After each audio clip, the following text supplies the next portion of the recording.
Tangan kanan Luo Binghe ditempatkan pada pedang Xin Mo yang tidak pernah lepas dari sisinya, dan bila seputih salju telah meninggalkan sarungnya setengahnya, di sisi lain, tangan kirinya memegang seseorang. Alih-alih mengatakan itu adalah seseorang, akan lebih baik untuk mengatakan itu adalah mayat, benar-benar tidak bernyawa, kepala tertunduk, anggota tubuh lemah, tetapi sangat lembut. Ia memakai lapisan tipis pakaian dalam. Kerahnya telah tergelincir di bawah bahu, memperlihatkan separuh punggung seputih kertas. Liu Qingge berkata, apa yang telah kau lakukan? Dia benar-benar tidak akan pernah bisa melupakan pemandangan itu sekarang. Ketika pedang Cheng Luan telah membuka celah, ruangan itu kosong di samping bayangan yang tumpang tindih di antara tirai di meja tempat duduk. Liu Qingge tahu bahwa Luo Binghe pasti ada di dalam, tetapi dia tidak pernah bisa membayangkan bahwa bukan hanya dia yang ada di dalam. Luo Binghe mengangkat alisnya dan menarik tubuh lembut di tangan kirinya lebih jauh ke dalam pelukannya. Menurutmu apa yang telah kulakukan? Shen Qingqiu benar-benar tidak bisa berkata-kata. Dua orang, lebih tepatnya orang yang hidup dan orang mati, yang tidak mengenakan pakaian penutup saat mereka berguling dari tempat yang mirip dengan tempat tidur dan berpelukan seperti gulungan, tidak peduli bagaimana orang melihatnya, itu tidak tampak seperti sesuatu yang positif. Liu Qingge tidak berbicara sepatah kata pun, dan Cheng Luan menusuk. Pedang Xin Mo masih belum sepenuhnya lepas dari sarungnya. Hanya menggunakan sarungnya, Luo Binghe memblokir ujung tajam Cheng Luan. Saat energi pedang yang ganas mendekat, dia mencondongkan tubuh sedikit ke samping. Dia memblokir energi pedang dingin yang menggigit sambil melindungi tubuh di tangannya di belakang dirinya, kemarahan terlihat di wajahnya. Liu Qingge juga menemukan bahwa mengaktifkan Cheng Luan di ruangan yang sempit juga membawa risiko energi pedang tajam yang bisa merusak mayat itu. Dia segera memanggil pedangnya kembali ke sarungnya dan mulai melawan Luo Binghe menggunakan energi spiritual.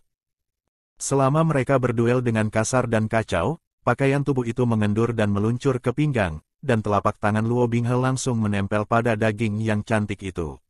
Mata Liu Qingge berubah sepenuhnya menjadi merah, binatang. Tidak peduli apapun, dia adalah si Sunmu.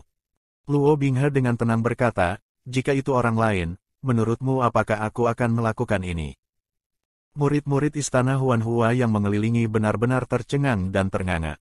Luo Binghe juga tidak memperhatikan mereka, sepenuhnya fokus berurusan dengan Liu Qingge. Di udara di sekitar tubuh kedua pria itu, energi spiritual bergolak seperti air mendidih, melesat ke segala arah. Ekspresi wajah mereka semakin mengerikan setiap saat. Tidak ada yang berani masuk ke dalam paviliun Huanhua karena takut menambah kekacauan. Shen Qingqiu tidak takut menambah kekacauan. Dia tidak bisa melihat langsung pemandangan ini. Terlalu hardcore, terlalu hardcore. Otaknya penuh dengan lubang seperti permukaan bulan, tetapi dia tidak pernah membayangkan akan datang suatu hari saat dia menjadi salah satu karakter utama dalam permainan hardcore ini. Yang dipegang di pelukan Luo Binghe. Memang sudah mati, kan? Benar sekali, karena itu adalah mayatnya, oke. Ini bukan lagi sesuatu yang mengerikan setelah dipikirkan dengan cermat. Bahkan tanpa memikirkannya dengan hati-hati, ini jelas merupakan kesulitan yang mengerikan. Meskipun dia tidak bisa melihat secara langsung, dia masih belum lupa mengapa dia kembali. Shen Qingqiu melintas di belakang punggung Liu Qingge. Yang terakhir mengangkat kewaspadaannya, mengira itu adalah penyerang diam-diam. Dia mencibir dan bersiap untuk menggunakan kekuatan spiritualnya untuk mengejutkan pihak lain ini.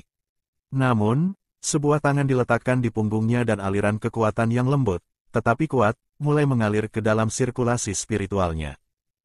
Dengan adanya Liu Qingge yang menerima bantuan ini, Luo Binghe sekarang sedikit ditekan. Liu Qingge masih tidak berani bertindak sembarangan dan sedikit memiringkan kepalanya. Melihat ke belakang dari sudut matanya, dia hanya bisa melihat wajah kabur yang sepertinya menggunakan sesuatu untuk menutupi penampilannya. Liu Qingge berbisik, siapa di sana? Shen Qingqiu tidak menjawab, sementara tangannya menggunakan lebih banyak kekuatan. Dua aliran kekuatan spiritual yang sangat kuat bergabung menjadi satu. Meskipun Luo Binghe berhasil menahannya secara langsung, gelombang kekuatan spiritual agresif ini pasti akan mengikuti tubuhnya dan mentransmisikan ke mayat di tangannya. Dia mampu menghilangkan energi ini, tetapi orang mati di pelukannya tidak bisa. Jika dia tidak melepaskannya, mayat itu kemungkinan besar akan sangat terkejut sampai meledak secara eksplosif. Luo Binghe tidak mau merusak mayatnya, jadi dia hanya bisa melonggarkan tangannya. Mayat itu segera terpental oleh energi spiritual yang mendidih dan terbang keluar. Bahkan, setelah Luo Binghe dipaksa untuk melepaskannya, garis pandangannya tetap melekat kuat di tubuh itu, dan wajahnya menunjukkan keengganan dan ketidakberdayaan. Melihat ekspresinya, Shen Qingqiu tiba-tiba tidak tahan. Menggunakan metode ini untuk memaksanya melepaskan, terasa sedikit seperti mereka menindasnya. Beberapa murid yang tidak menghargai beratnya situasi ini ingin bertindak, tetapi Luo Binghe berteriak, "Jangan sentuh." Saat dia melambaikan lengan bajunya di kejauhan, teriakan naik dari sisi itu. Shen Qingqiu menghilangkan aliran kekuatan spiritual yang dialirkan ke punggung Liu Qingge. Dengan jentikan telapak kakinya, dia melompat ke depan dan dengan hati-hati menangkap tubuh itu di pelukannya. Sensasi memegang jenazahmu sendiri benar-benar adalah pengalaman aneh yang unik. Shen Qingqiu dengan kasar menatap dirinya sendiri. Tubuhnya yang dulu masih memiliki kulit yang sangat kemerahan dan anggota badan yang lembut, tidak berbeda dengan orang yang hidup dalam tidur nyenyak kecuali mata yang tertutup rapat dan tanpa napas. Setelah kematian karena ledakan diri, kekuatan spiritual seseorang akan menghilang. Tidak akan ada kultivasi yang tersisa yang mencegah mayat membusuk. 5 tahun setelah kematian, hanya membekukannya di es tidak akan dapat mengawetkan tubuh sampai sejauh ini. Tidak ada aroma herbal di tubuh, jadi tidak mungkin dirawat dengan bahan pengawet kimia. Tidak jelas metode apa yang digunakan Luo Binghe.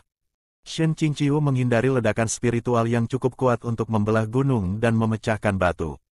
Dia mendongak untuk melihat tatapan Luo Binghe yang sepenuhnya tertuju padanya, ekspresinya buas dan ganas. Baru kemudian Shen Qingqiu menemukan bahwa pakaian mayat itu telah terlepas dari tubuh bagian atasnya, tulang dan dagingnya terbuka saat dia memegangnya di lengannya. Ditambah dengan bagaimana dia menyentuh dan melihatnya. Itu secara keseluruhan merupakan pemandangan yang sangat tidak sehat dan agak provokatif. Dia buru-buru menarik pakaian mayat dan mengirimkan kentang panas ini ke Liu Qingge, "Tangkap."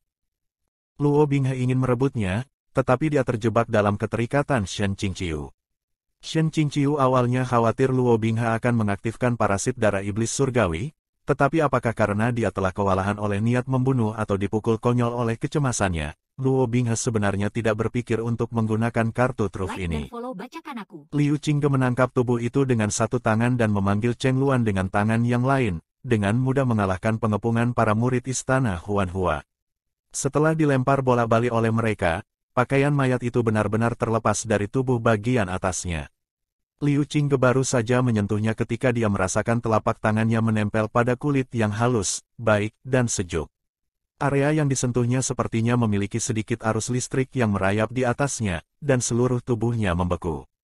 Tidak peduli di mana dia memegangnya, di mana-mana sepertinya tidak cocok, dan dia hampir mendorongnya menjauh dari dirinya sendiri.